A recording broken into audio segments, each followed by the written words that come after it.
साठी नगरसेवकांना या ठिकाणी ठेवलंय का असा प्रश्न उपस्थित होतोय. एक लक्षात घ्या की आम्ही महायुती म्हणूनच इलेक्शनला सामोरं गेलेलो आहोत आणि महायुती म्हणून जिंकलेलो आहोत.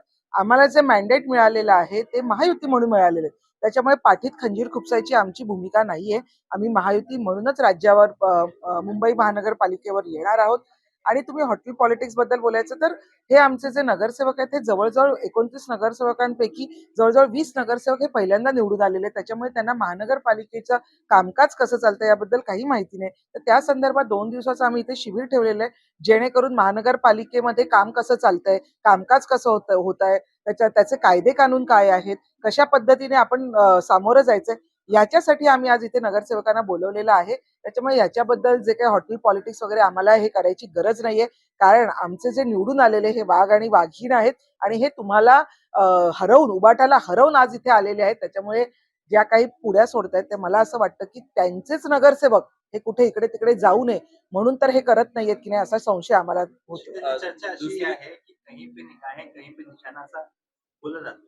तर तुम्ही इथे आणून तुमची बार्गेनिंग पॉवर यासाठी वाढवताय तुमचं लक्ष ठाणे आणि केडीएम तुम्हाला जास्त हे मिळावं, तुम्हाला स्पेस जास्त मिळावं त्यासाठी या प्रकारच्या तुम्ही बीएमसी मध्ये दबाव एक लक्षात घ्या की महायुती ही माननीय हिंदुहृदय सम्राट बाळासाहेब ठाकरे यांनी केलेली ही नैसर्गिक महायुती आहे.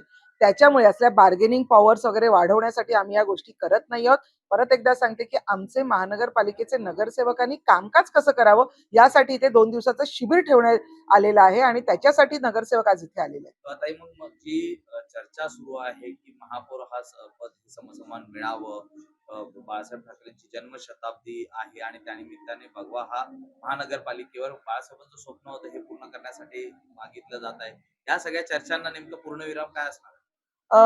नक्की बघा अजूनही महानगरपालिकेमध्ये महापौराचं कुठलं म्हणजे कुठला महापौर व्हावा याच्यासाठी अजून कुठलंही आरक्षण निघालेलं नाहीये. अजून आरक्षण निघायचंय. त्याच्या आधीच या सगळ्या चर्चा होत आहेत याला काहीही अर्थ नाहीये. याच्या संदर्भातला निर्णय माननीय एकनाथ शिंदे साहेब आमचे मुख्य नेते आणि उपमुख्यमंत्री आणि त्याचप्रमाणे भाजपचे जे काही मुख्य नेते ते मिळून घेतील. दुसरीकडे संजय राऊत थोड्याच वेळात जेवणासाठी ताजलँडला येत असल्याचं त्यांनी स्वतः सांगितलेलं आहे माध्यमांना. याकडे कसं पाहता? कसं आहे ना की चाकरी केलेली आहे सिल्वर ओकची आणि भाकरी खाल्ली आहे उद्धव ठाकरे मातोश्रीची आणि आता दोन्ही गोष्टी संपलेल्या आहेत. कारण ते ज्यांच्या बरोबर आहेत त्या सर्व पक्षांना म्हणजे उभाठा असेल, मनसे असेल, शरदचंद्र पवार गट असेल सगळ्यांना खड्ड्यात टाकून झालेलं आहे.